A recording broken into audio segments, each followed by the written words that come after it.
Comme je vous l'ai montré dans la première partie de cette série, Diddy a été au centre de nombreuses controverses depuis le début de sa carrière. Cependant, 90% des affaires ont été étouffées, de sorte que Diddy n'a jamais eu la moindre égratignure. Mais cela a changé à partir de 2024, lorsque plusieurs accusations ont été publiées par 3 femmes et même un homme, dans lesquelles les choses les plus folles sont affirmées à propos de Diddy. Dans les actes d'accusation que j'ai lus et résumés pour vous, de nombreuses rumeurs que nous avons déjà examinées dans la première partie sont confirmées, ce qui nous permet maintenant d'examiner l'acte d'accusation de Diddy avec les connaissances de base nécessaires. N'oubliez pas de liker et de commenter, cela m'aide beaucoup et plus de gens voient les vidéos. Et maintenant, amusez-vous bien avec la deuxième partie du dossier Diddy. Several law enforcement agencies are raiding the home of hip-hop mogul P. Diddy. The federal raid at the LA mansion of Sean Diddy Combs. Federal raids involving hip-hop mogul Sean Diddy Combs. Avant d'examiner les accusations portées contre Diddy, nous devons d'abord répondre à une question très importante que chacun d'entre vous se pose probablement. Pourquoi toutes ces accusations contre Diddy ne sont-elles révélées que maintenant? Pour répondre à cette question, nous devons examiner brièvement la situation juridique à New York. En effet, à New York, un délai de prescription de 3 ans s'appliquait pendant des années aux actions civiles contre les crimes sexuels, jusqu'à ce que ce délai soit porté à 20 ans en 2019. Cependant, cette nouvelle loi n'était pas rétroactive. C'est pourquoi l'Adult Survivor Act a été créé en 2022. En vertu de cette loi, les victimes pouvaient, à partir du 24 novembre 2022, porter plainte contre les délinquants pendant 1 an, quelle que soit la date à laquelle l'agression avait eu lieu. Et c'est ainsi que les accusations contre Diddy ont commencé à pleuvoir. Au début, toutes les accusations contre Diddy n'ont pas été rendues publiques, mais le 16 novembre 2023, seulement 8 jours avant l'expiration de l'Adult Survivor Act, les premières accusations de Cassie, la petite amie de longue date de Diddy, ont été rendues publiques, dans lesquelles on pouvait lire des choses à la fois très folles et dérangeantes.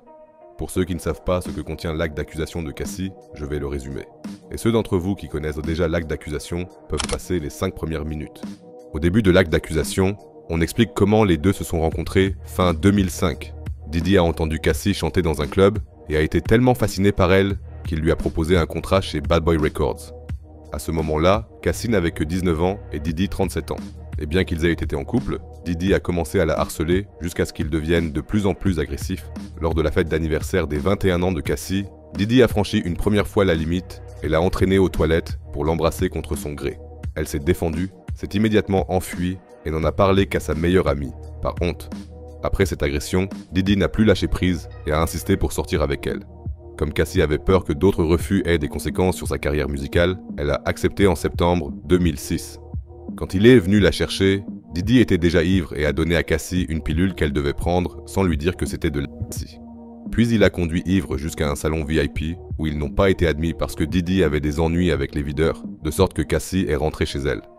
Comme ce rendez-vous était un tel fiasco, Diddy a payé un promoteur pour créer un faux flyer annonçant que Cassie était l'hôte de la soirée, afin que Cassie prenne l'avion seule pour Miami, où Diddy l'attendait. Mais au lieu d'animer une soirée, Diddy lui a de nouveau donné des pilules et de l'alcool, jusqu'à ce qu'ils finissent par se retrouver au lit.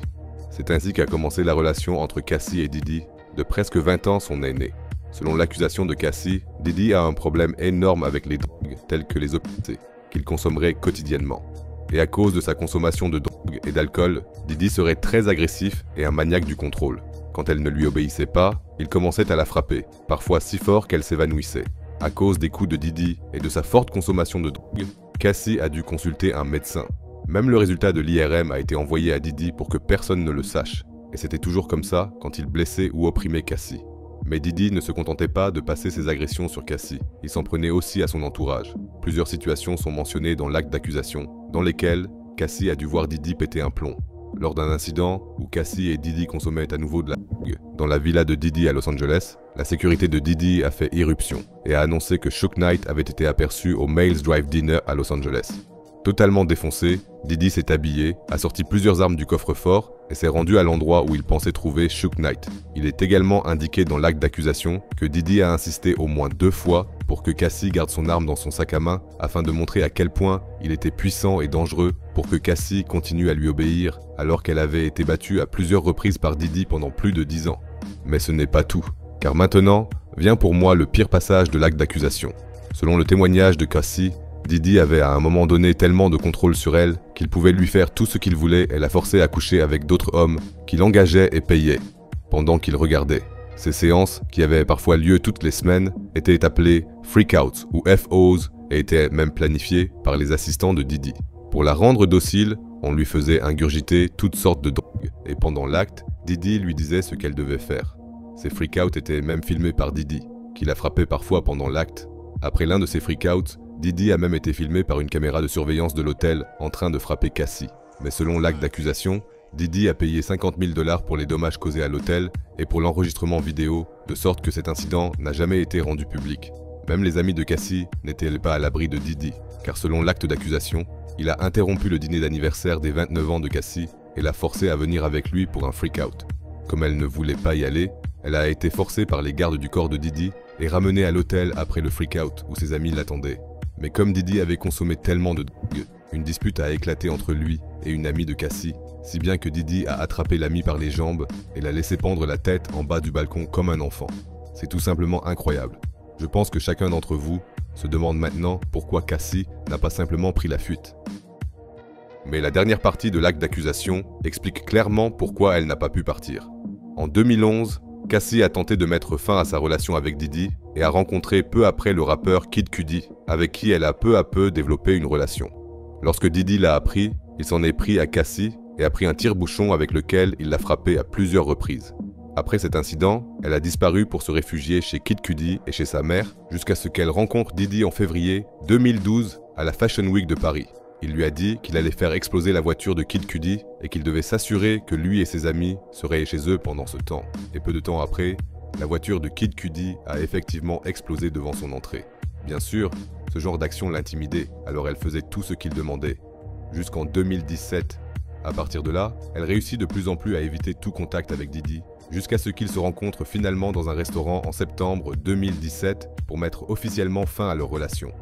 Mais selon l'acte d'accusation, Didi a de nouveau tenté d'abuser de son pouvoir, ce qui a poussé Cassie à disparaître complètement. Mais Dieu merci, elle a rencontré peu après un homme qu'elle a épousé en 2019 et avec qui elle a eu 2 enfants. Sa nouvelle famille lui a donné la force de finalement porter plainte contre Didi après toutes ces années. We're following some breaking news right now. The New York Times is reporting that music mogul Sean Combs, better known as Puff Daddy or Diddy, is now facing a lawsuit from the singer known as Cassie, whose real name is Cassandra Ventura.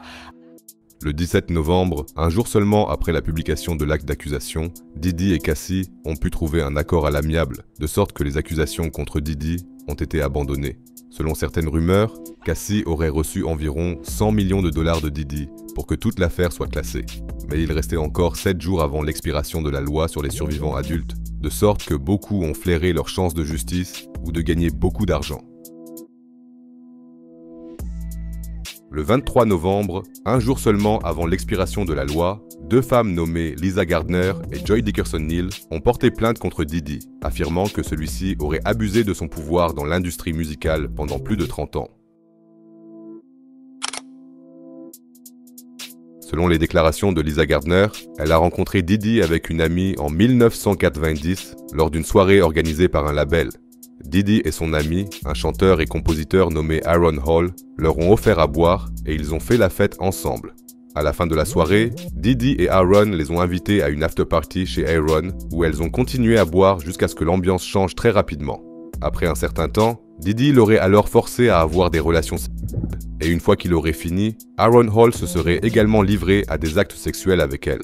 Après cela, Didi et Aaron auraient encore abusé de leur ami. Mais ce n'était pas tout. Un jour seulement après les faits, Didi se serait rendu au domicile de Lisa. Comme Lisa ne voulait plus avoir affaire à lui, Didi se serait mis en colère et l'aurait étranglée jusqu'à ce qu'elle s'évanouisse. Selon ses dires, Didi aurait continué à la harceler par la suite, car il craignait que Lisa ne parle de l'agression. Par peur, elle n'en a parlé qu'à ses amis les plus proches et à sa famille. En raison de ces événements, Lisa aurait suivi un traitement pendant des années pour se remettre de ce traumatisme. Selon les déclarations de Joy Dickerson-Neal, elle a rencontré Didi lors d'un tournage vidéo où Didi se serait immédiatement jeté sur elle. Mais Joy aurait rejeté toutes les avances en raison des rumeurs sur la misogynie de Didi. Mais Didi aurait été si persévérant qu'elle a finalement accepté de dîner avec lui le 3 janvier 1991. Ils se sont rendus ensemble dans un restaurant de Harlem pour dîner, et lorsque Joy a dû se rendre aux toilettes, Diddy aurait versé quelque chose dans son verre, de sorte que Joy ne pouvait même plus marcher seule. Selon ses dires, il se serait ensuite rendu dans un studio d'enregistrement où elle n'a même pas pu sortir de la voiture, raison pour laquelle Diddy l'aurait ramenée chez elle, où il se serait ensuite livré à des actes de violence à son encontre. Elle aurait alors subi des blessures au niveau du bassin et l'ensemble de l'acte aurait été filmé par Diddy. Joy aurait appris cela quelques jours après les faits par un ami qui aurait personnellement reçu la vidéo de Diddy. À cause de cela, Joy aurait eu très honte et ne se serait pas rendue à l'hôpital ou à la police.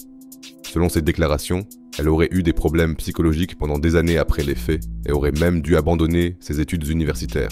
Avec cette déclaration, 3 femmes avaient déjà accusé Diddy de faits très graves. Et l'intérêt du public n'a cessé de croître, de sorte que de plus en plus d'accusations contre Diddy ont été rendues publiques.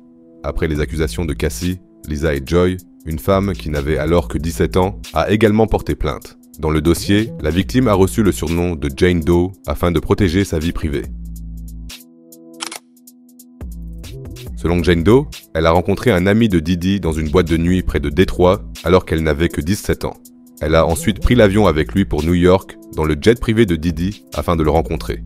À New York, il se serait rendu dans le studio personnel de Diddy, où ce dernier enregistrait un chanteur qui a quitté le studio peu de temps après, ne laissant que Jane, Diddy et son ami. Selon le témoignage de Jane, il lui aurait ensuite donné de l'alcool et des drogues jusqu'à ce qu'à un moment donné, elle ne soit plus en état de discernement et que Diddy et son ami aient pu l'agresser. Et pour couronner le tout, la femme, surnommée Jane Doe, a pu prouver toutes ces allégations avec des photos qui auraient été prises cette nuit-là. Mais il n'y a pas que des femmes qui auraient été harcelées par Diddy.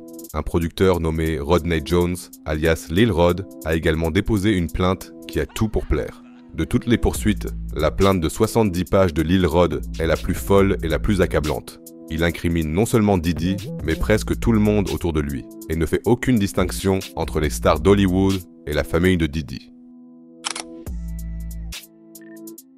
Selon les déclarations de Lil Rod, il a commencé à travailler avec Diddy sur de la musique à partir de 2022 et a dû endurer pendant 1 an et demi les abus de Diddy à son égard. Il a vécu avec Diddy pendant des mois et aurait même produit 9 chansons pour son dernier album. Pendant cette période, Diddy l'aurait régulièrement touché de manière indécente et aurait forcé Lil Rod à le regarder pendant qu'il le massait ou qu'il prenait une douche.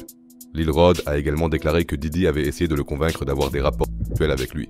Comme Lil Rod refusait souvent, Diddy lui a montré une vidéo d'un producteur nommé Stevie G, qui avait produit des chansons comme More Money, More Problems pour Biggie, dans laquelle on pouvait voir Stevie G coucher avec un autre homme. Comme Lil Rod était un grand fan de Stevie, Diddy espérait pouvoir le convaincre de cette manière. Mais il a refusé à plusieurs reprises, si bien que Diddy lui aurait même proposé des choses comme des parts dans ses affaires ou $250 000 pour du matériel de studio, afin que Lil Rod ne parle pas en public.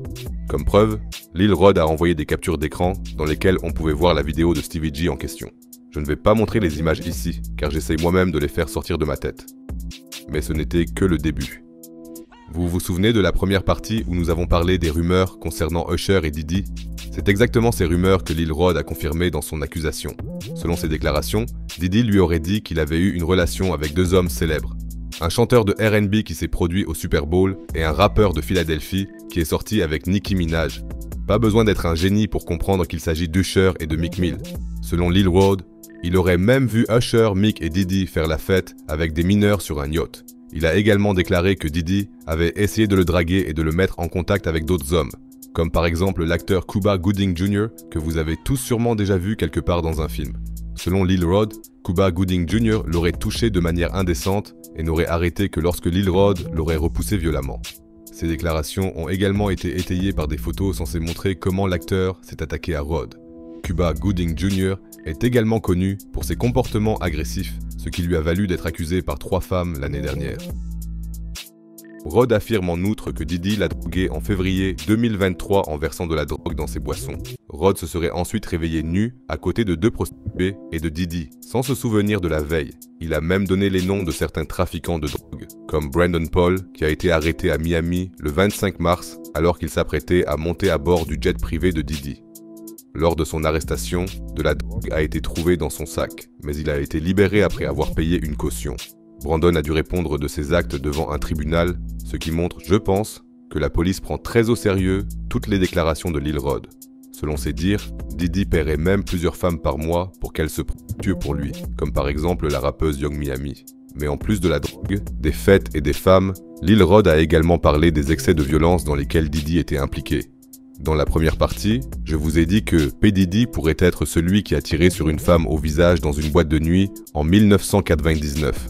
L'arme n'a jamais été retrouvée et le rappeur Shyne a dû passer des années derrière les barreaux pour cet incident.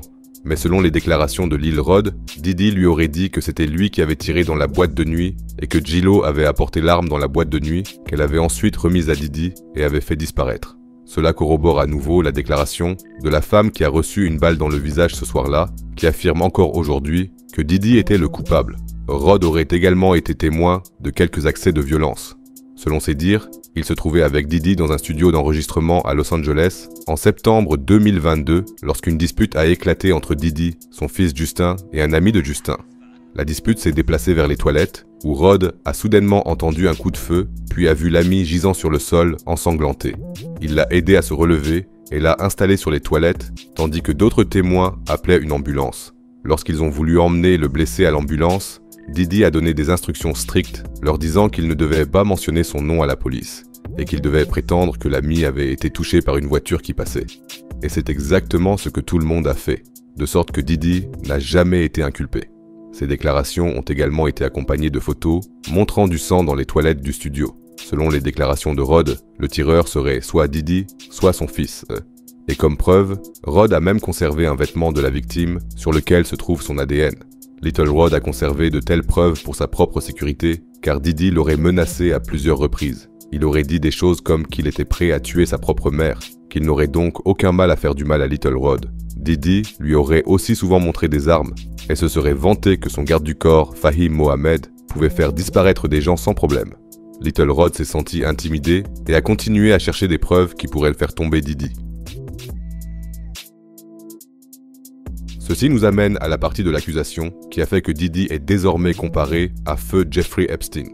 Outre le prince Harry, qui a été cité comme un habitué des fêtes de Diddy, ce dernier aurait également engagé une femme nommée Christina Korum qui s'est assurée que Diddy soit toujours approvisionné en femmes et en drogue, un peu comme Ghislaine Maxwell l'était pour Jeffrey Epstein. Christina serait la tête pensante de l'équipe de Diddy, qui planifiait tout très soigneusement et veillait à ce que les secrets de Diddy restent cachés dans l'ombre. Pour cela, les invités qui se rendaient aux fêtes de Diddy dans sa villa étaient surveillés 24 heures sur 24. En effet, Diddy aurait caché une caméra dans chaque pièce de sa villa, ce qui lui aurait permis de réaliser de nombreuses prises de vue secrètes de stars et d'athlètes, qu'il aurait utilisées à son avantage. Et malheureusement, comme pour Epstein, de jeunes femmes auraient également été impliquées dans l'affaire Diddy. Selon les déclarations de Rod, Diddy aurait organisé une listening party en Californie en juillet 2023 à laquelle il aurait invité de nombreuses femmes. Parmi ces femmes, au moins 5 auraient été âgées de moins de 16 ans. Pourtant, Diddy aurait distribué de l'alcool et des drogues et n'aurait pas vérifié les papiers d'identité. Comme Little Rod se sentait mal et voulait partir, Diddy lui aurait pris ses clés de voiture et l'aurait forcé à boire jusqu'à ce que Little Rod s'évanouisse et se réveille au lit avec une femme inconnue. Des captures d'écran et des vidéos ont également été présentées comme preuve de la soirée en question, montrant Diddy en train de danser avec une mineure. Même les fils de Diddy, Christian et Justin Combs, ont été poursuivis en justice. Christian, alias King Combs, a été poursuivi par Little Rod et par une femme nommée Grace Omar Kay, qui affirme que Christian l'a droguée en 2022 sur un yacht et a ensuite abusé d'elle. Et Justin Combs est cité dans le dossier comme étant une prétendue prostituée qui, selon le témoignage de Little Rod, aurait été engagée par Justin, ce qui est un délit en Amérique. Comme Little Rod aurait subi de nombreux dommages à cause de Diddy, il a réclamé 30 millions de dollars de dommages et intérêts à Diddy et à son entourage. En effet, outre Diddy, ses fils et ses collaborateurs, des labels tels que Motown, Universal ou Love Records ont également été poursuivis par Little Rod car il est convaincu qu'ils ont aidé Diddy dans ses activités illégales pendant des années afin qu'ils puissent en profiter eux-mêmes à la fin. Il a ainsi accusé Diddy et son entourage d'être une organisation criminelle, ce qui a fait de toute l'accusation une affaire fédérale. En mars 2024, les fédéraux ont fouillé toute la propriété de Diddy à la recherche de preuves telles que des cassettes vidéo, des ordinateurs portables ou d'autres objets susceptibles de corroborer les déclarations des plaignants. Pendant la perquisition, les premiers portails d'information ont déjà rapporté que Diddy s'était enfui à l'étranger avec son jet privé. Et après cela, beaucoup ont été convaincus que Diddy était coupable. Pourtant, Diddy ne s'est jamais enfui, car peu après la diffusion de la nouvelle, son jet a été aperçu sur une île des Caraïbes appelée Antigua. Et Antigua a une loi d'extradition avec les États-Unis. Cela signifie que si un criminel fuit les États-Unis pour trouver refuge à Antigua, il est immédiatement arrêté et extradé. Donc si Diddy avait voulu s'échapper, il y aurait eu un nombre incroyable de pays où il aurait été en sécurité en tant que multimillionnaire. Mais le fait est que Diddy a été condamné jusqu'à présent. Malheureusement, on trouve beaucoup de fausses nouvelles sur internet, comme des enregistrements audio de Meek et Diddy, car tout le monde veut vraiment profiter de Diddy en quelques clics. Bien sûr, Diddy et son entourage rejettent toutes les accusations. Nous devons donc continuer à attendre qu'un jugement soit rendu. Mais maintenant que nous avons examiné toutes les accusations portées contre Diddy et passé au crible chaque aspect de sa vie, j'ai essayé de rester aussi neutre que possible afin que vous puissiez vous faire une idée de toutes les accusations qui ont été portées contre lui. C'est pourquoi j'attends avec impatience vos commentaires. Qu'en pensez-vous ? Toutes ces accusations ont-elles été portées dans le seul but de gagner rapidement beaucoup d'argent ? Ou Diddy est-il vraiment un monstre dont les secrets sont en train d'être révélés ? Dès que les audiences seront terminées, j'essaierai bien sûr de faire une troisième partie. D'ici là, prenez soin de vous et à bientôt pour la prochaine vidéo.